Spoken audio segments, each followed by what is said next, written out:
me saying that these books were burned not because they were about gender specifically, but just because they were non-German. Why don't we look it up and why don't we find out for ourselves? How about we watch the video from the United States Holocaust Memorial Museum? Do we think this is maybe a good, is this maybe a good source? In 1933, in April, Nazi German students decided to organize a nationwide book burning program to eliminate foreign influence, to purify German culture as they saw it. That's right. So you have committees of students. So this is exactly what I said. Meeting with professors together, deciding what categories of books in these university libraries. Let's get to the categories. Count as un-German. They didn't see themselves as un-German. Let's go back and watch the original clip. And it was like a retaking of Germany for Germans. That was. This is again my source for this is the Holocaust Museum of the United States. In each German university city, 34 of them in all, thousands of people gathered together at a public place in which books that had been confiscated either by the students themselves, often with the help of police, were brought and dumped in a pile. Student leaders exhorted their followers and the... You don't understand shit? Let me break it down for you, man. Nazis equal bad. Yeah, this is a common Nazi L. Yeah. I would say Nazis dies of cringe. Listening crowds to swear an oath by the fire to destroy and combat subversive... Yeah, guys, I'm going to give an unpopular opinion here on Twitch, but yeah, I think Nazis were bad. Yep, I don't like them, personally. Yeah, I know that's pretty uncommon here on Twitch these days, but yeah, I think the Nazis were, I'll say it, guys, I think they were kind of cringe. Un-German literature. I know, I'm very brave for that take, huh? Very brave. It's like a retaking of Germany for Germans. That was like the uprising of the Nazis. Sure. For the national treason against our soldiers in World War I, we're burning Hemingway's books. Joseph Hemingway? Wow. Yeah, Larry was a Nazi, by the way. That doesn't seem like it's about gender at all. It is amazing to me, the variety of books that was very big variety. See? How do people really dislike Asmund? I really don't get it. Because they're trying to be willfully ignorant. Were Here we go. Ernest Hemingway, both Mann brothers, Thomas and Heinrich. There's the German writer, Erich Maria Remarque, who wrote the famous book All Quiet on the Western Front. Another gender ideology book. And then also, Hassan would probably, I don't know if Hassan knows this or not, Hassan would be very upset to hear this. Thank you, bro. They also burned some of, Karl Marx. They burned Lenin. They burned Trotsky. They burned a lot of communist books as well. Yeah, not Marx. Yeah, they did. They got rid of them. That they were all considered dangerous by the Nazis. Yes. Reading about Anne Frank, they discover that they are that little girl, and that what happened to that little... I think the point of this video is very cut and dry. These people don't even give Asmund a chance to understand what he's actually saying. And it's even more embarrassing when the guy speaks very eloquently, very clearly, very concisely, but we live in a reality where we'd rather character assassinate him because he's had a couple of bad video game takes in the past, and maybe he's had some bad geopolitical takes that he's clearly apologized for. But we're kind of just in this Asmongold bad arc, and it's very cringe, and it's affecting a lot of real people's lives. And I'll be real, the guy really hasn't done anything wrong besides these fake-ass agendas that these retards are peddling on the internet. That's my opinion. I think Asmongold's a great guy. I'm done. It's insane. And, you know, I don't know how this guy is getting absolutely zero support from fucking any of his friends. It is what it is. It's just tiring. It just sucks because I see Asmund currently going through what I've been going through for the past 6 years, and I know that when I needed help, he was there for me. So it's the least I can fucking do. I'm out.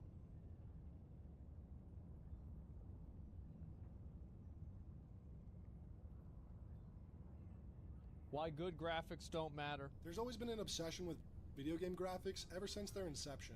And as years have passed, graphical technology has improved as hardware has improved, naturally. And seeing the leaps in graphics since the early 2000s has been nothing but amazing to witness during my time as a gamer.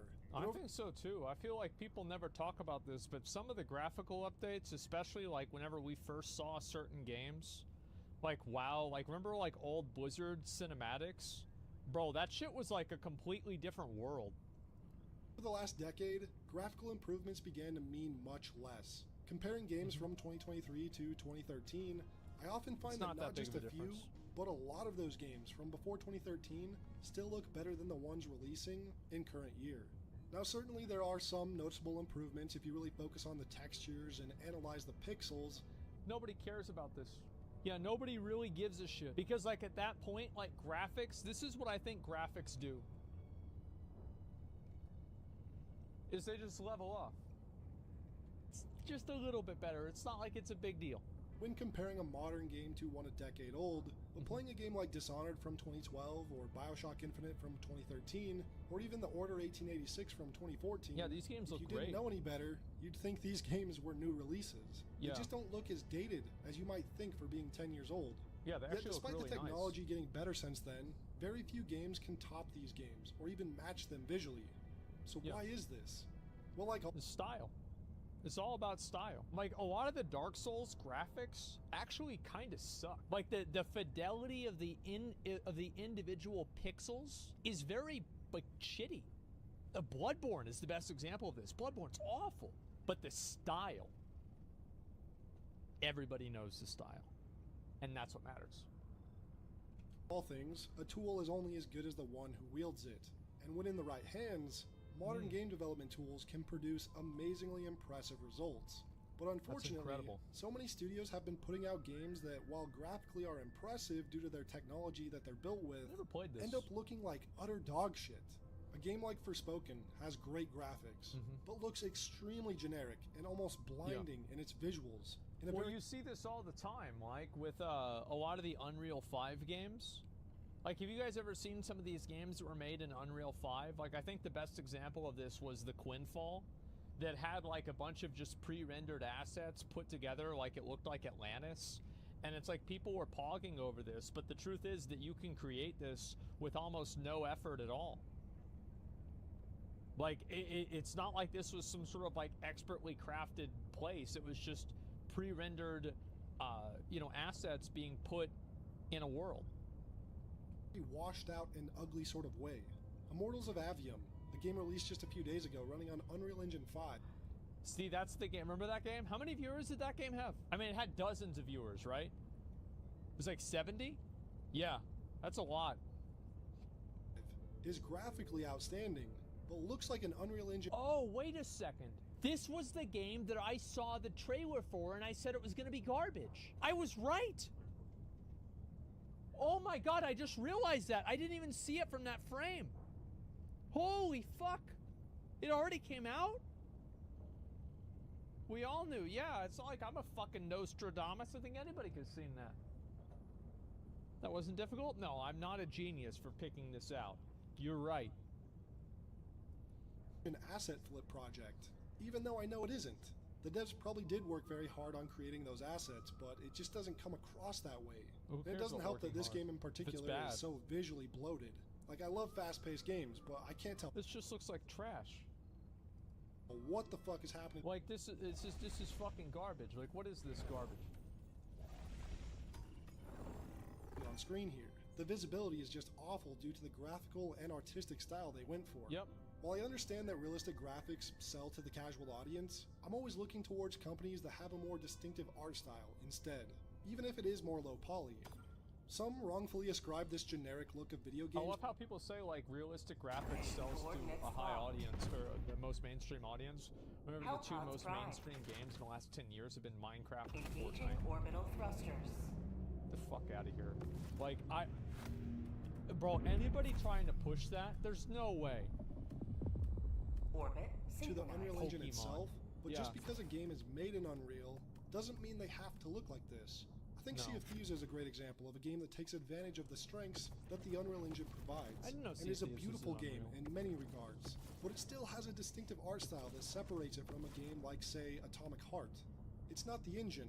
Yeah, see, I didn't play Atomic Heart because it just looked like it wasn't It wasn't good. It just didn't look good. How it's being used. Firewatch, a game made in the Unity engine, is another example of a game that's a visual treat, yet is not what I would consider AAA graphics. And to get to the main point here, I'm a strong believer that graphics don't really matter. To some degree, sure, Helldivers but we reached a point in the last... Graphics are sprinkles on a cupcake. They might make you want to buy the cupcake, but they don't really make it taste that much better.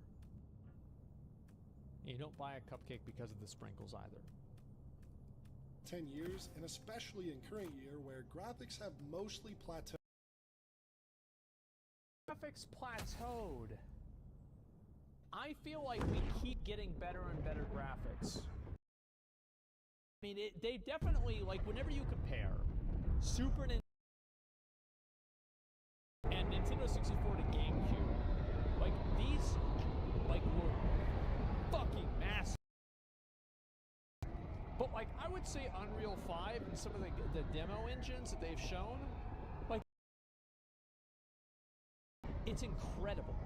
It is absolutely fucking amazing. Like that one game that was like the police body cam game that people were angry because they thought it was real. And that, yeah, unrecord. Yeah, it's fucking phenomenal how great the graphics are.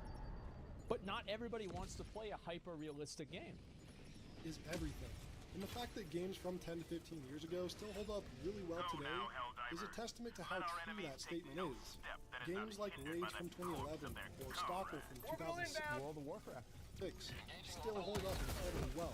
And games like Foothold and Dragon Age and Kingdoms of Amalur employ a timeless art style and visual style so they can be enjoyed for years to come. 2 years ago with the release of Elden Ring, there was some very strange rage bait online about Elden Ring having bad graphics. It does. If you look very closely at a lot of the different items and NPCs and textures in Elden Ring, they are below the industry average for AAA games.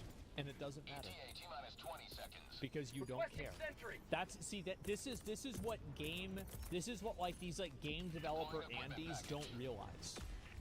Is it doesn't matter how good your menu is, or how intuitive your UI is, or how many pixels a flower has on it, or how realistic garlic looks in the video game. People care about gameplay. People care about a good fucking experience. And yes, these things matter, but not really. It's the focus is totally fucking wrong in modern AAA games. I feel like most modern AAA games, and this is starting to change at least a little bit, what they focus on and what they care about is like stupid shit that like I think most actual real gamers don't care about. And that's why you keep seeing these like AA games and like, you know, indie games that are just completely outperforming these AAA games. Massively. Today you've carved another foot. The graphics are dog shit. Are you sure about that? The graphics are dog. Look at it though. Look at that water. Many games that came out on that same year have better quality water. Many games that came out that same year have better quality ground. And it doesn't matter because this one looks better visually appealing. It doesn't fucking matter. It's the style. Shit. The graphics are dog shit. The graphics. Look at the pixel count on the Moonlight Blade.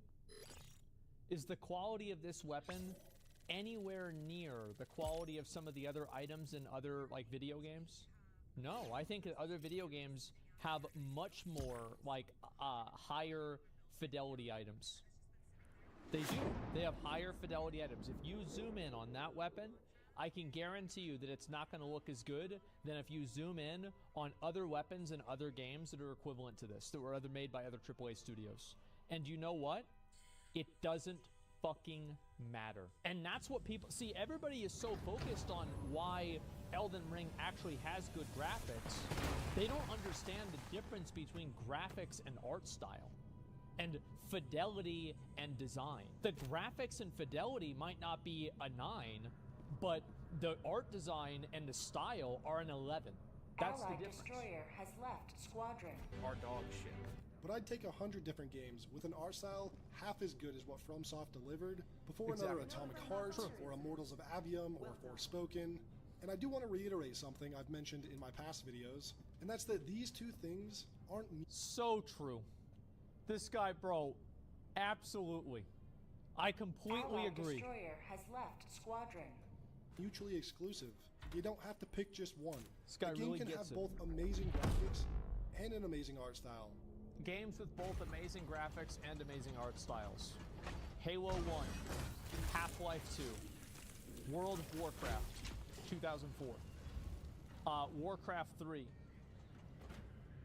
BioShock, true. I would say probably the first Fallout. Skyrim for its time. I think that's good. Yeah. Witcher 3, yeah. And even high visibility. I think games like BioShock and Dishonored perfectly encapsulate that. But even games like Doom 2016 and Eternal are great looking games. And a trick I recently learned about Doom Eternal is that the lighting on the enemies are separate from the environment, so they are always lit and clearly visible, even in darker areas. Isn't it crazy that a game that's built that's made off of gameplay and making gameplay important and the main focus, like that's smart, right? Because like, yeah, that makes it easier to see what's going on because the gameplay is the focus. This in turn makes the game look less cinematic or realistic, but is much better for the gameplay Doom serves. And even the art style. The game director Hugo Martin said that during development for Eternal, they had at first made the lighting come from the environment, much like they did with Doom 2016. You know what game also has environmental lighting? And it makes it harder to see what's going on?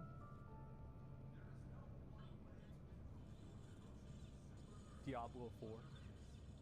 But in playtesting, it felt really bad because oftentimes you couldn't clearly see what it was that got you killed. And with Eternal being a much more punishing game and more fast-paced than 2016, visibility took precedent over realism. There it is. I think what's really important to take away from that is visibility really matters in games.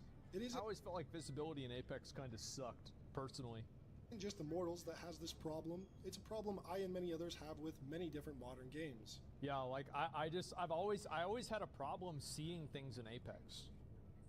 I don't know why. I never had this problem in like Warzone, like besides like that one like the like latex like rose skin, like it was like solid black. Besides that, I never had this problem in any other shooter.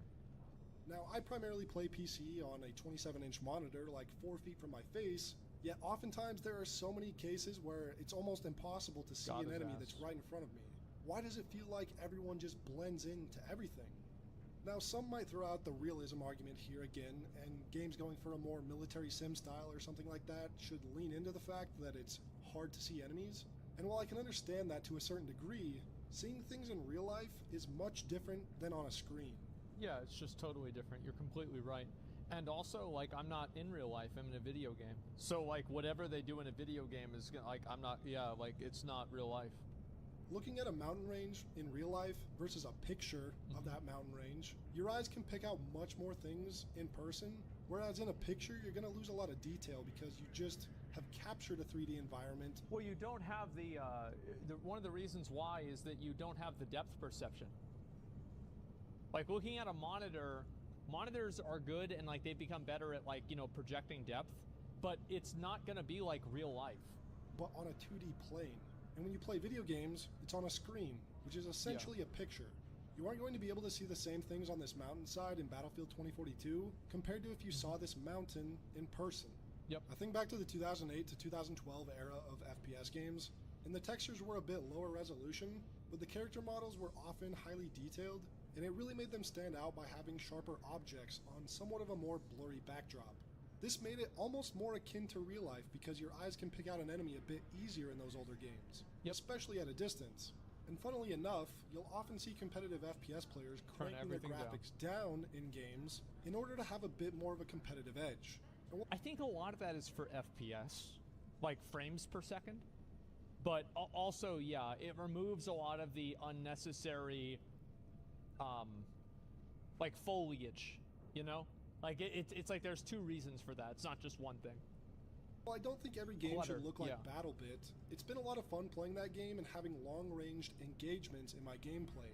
You You can actually see enemies from afar, or see someone when they peek out from the side of a building. I'm gonna be honest, guys. I still think the best BR for long-range combat and ballistics is PUBG, and I don't think any video game has come close. I think PUBG just stands so far above everybody else for mid and long-range gameplay that it's not even remotely close. Tarkov, I don't play Tarkov, so I can't compare that. It feels great to have some of that long-range gunplay in a Battlefield-style game again, like I did back in Bad Company 2. Surprised you hit him. I think one of the best examples of art style being more important than graphics, though, is with the PS5 Demon's Souls remake. I think in every... Dude, the PS5 Demon's Souls remake was so good. It completely changed my entire perspective on remakes. Because, like, after the Warcraft 3 remake, I, you know, kind of lost hope in remakes until I played this. Anyway, except for graphics, the remake is worse than the original.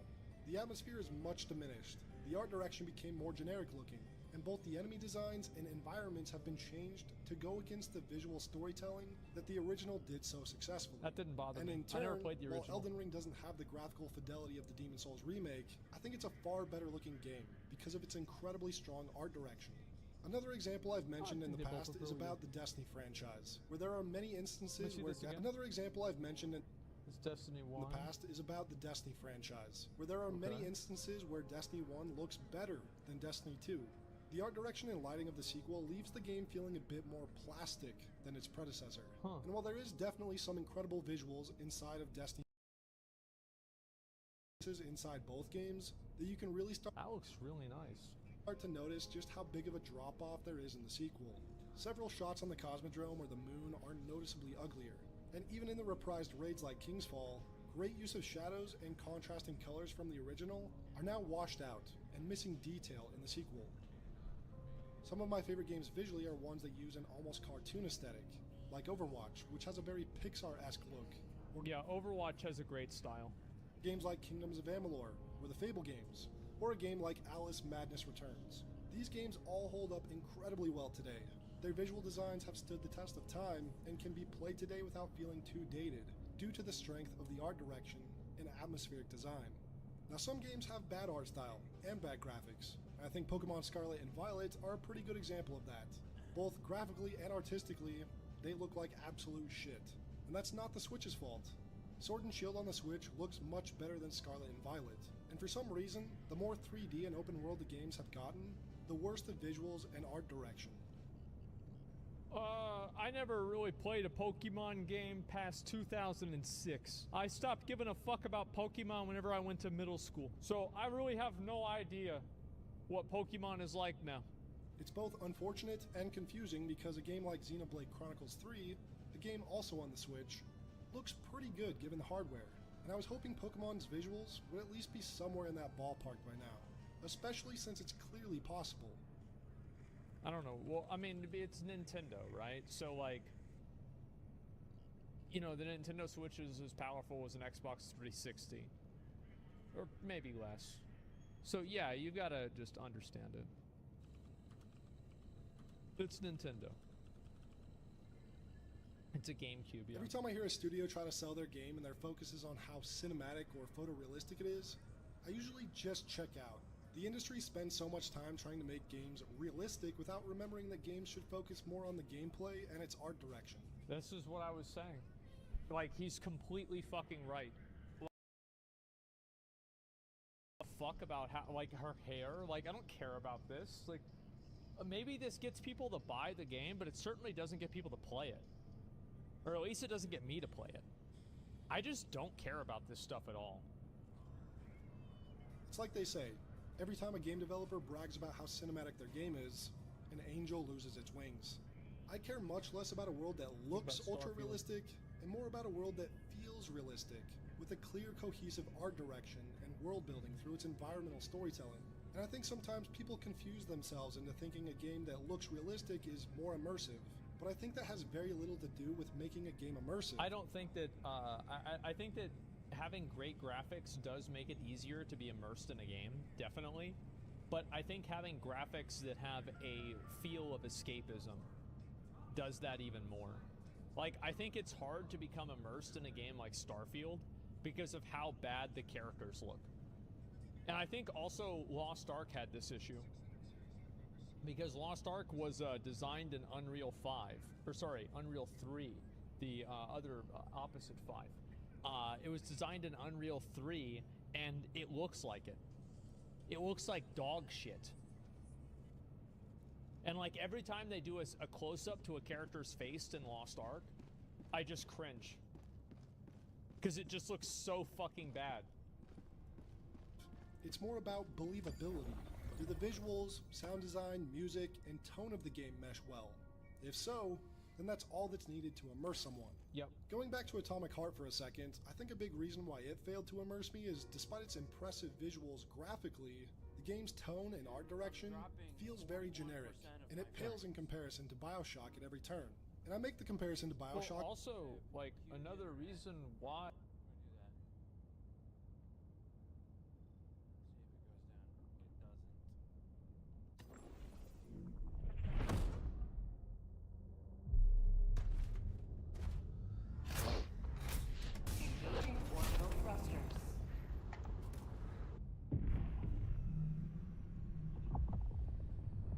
Orbit synchronized.